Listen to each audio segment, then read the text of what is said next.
around you? How many girls and women in our society do you know that refuse to leave the house without a full face of makeup? How many boys going through puberty simply don't talk because of the amount of hassle they get when their voices break? The amount of people who get braces and refuse to open their mouths, smile, or laugh because of metal tracks lining their teeth. Men and women around the world can be linked by the fact that we have all had to deal with self-confidence at some point. We look in the mirror and we see lies. The distorted face staring back at us, made up of our flaws and blemishes. Every pimple, roll of skin, and unsymmetrical feature. We see what makes us unique and tell ourselves that it's ugly. We see our skin and have an unhealthy need to find a flaw in what doesn't have one.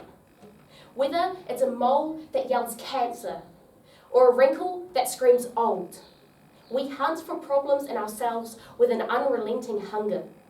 We see the hair on our head and deem it too curly, too straight, way too thin, not thin enough. We don't like the colour of our eyes, our hair, our skin, the traits that have been passed down through ancestors for hundreds of years, scorned by their descendants. It breaks my heart when I hear a child in primary school say, "I am ugly." A kid as young as 7 telling themselves they are not worth it or are not beautiful. Where does this negative view of oneself come from when it arrives as early as it does? Before we can recite our times tables or cross the road without an adult, we have learnt to put ourselves down and tear away at self-confidence. Does this self-confidence issue come from our parents who we copy and look up to, or the older siblings who learnt it first?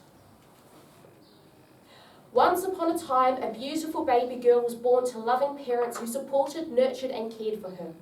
As she grew up, her family and friends told her how amazing she was and celebrated each of her successes as if they were their own. She would look in the mirror and see the truth. She saw a beautiful, strong, and confident young woman.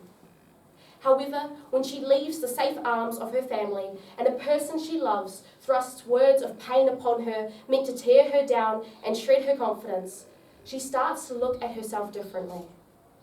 She starts seeing flaws in her body and in the way she acts. She listens to the bow being drawn and watches as the arrow soars straight into her soul.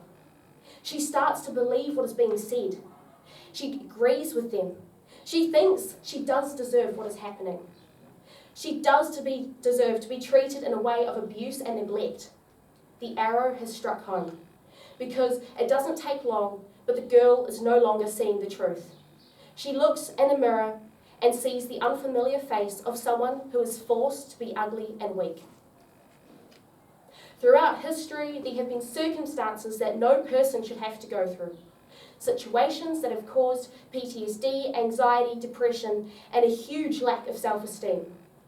There are people out there trying to fix it, but self-confidence is easier to tear down than build up.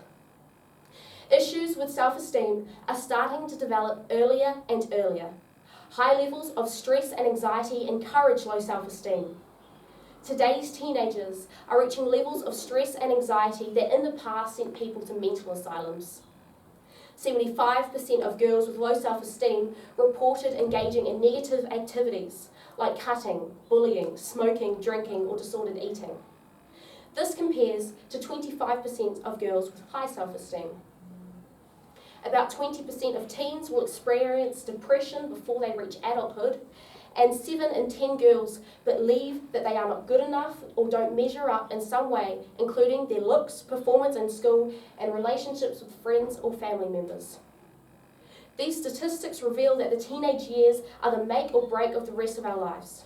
If you have enough resilience to overcome the trials in your path, you are on your way to being a strong adult with high self-esteem.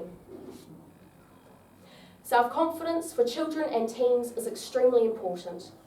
Self-confidence can make them proud of what they can achieve and want to try their best at what they can't achieve yet. When kids and teenagers are confident about themselves, they're more likely to have an open to learning and growth mindset. This gives them the ability to motivate themselves, face challenges with positive attitudes, and be able to cope with and learn from mistakes. We need to empower today's teenagers and kids in order for them to have the highest self-esteem possible. If we can start smiling more and thinking positive thoughts, we can look at ourselves differently. Next time you look in the mirror, don't focus on your flaws. Focus on what makes you beautiful. Focus on what makes you, you. Thank you.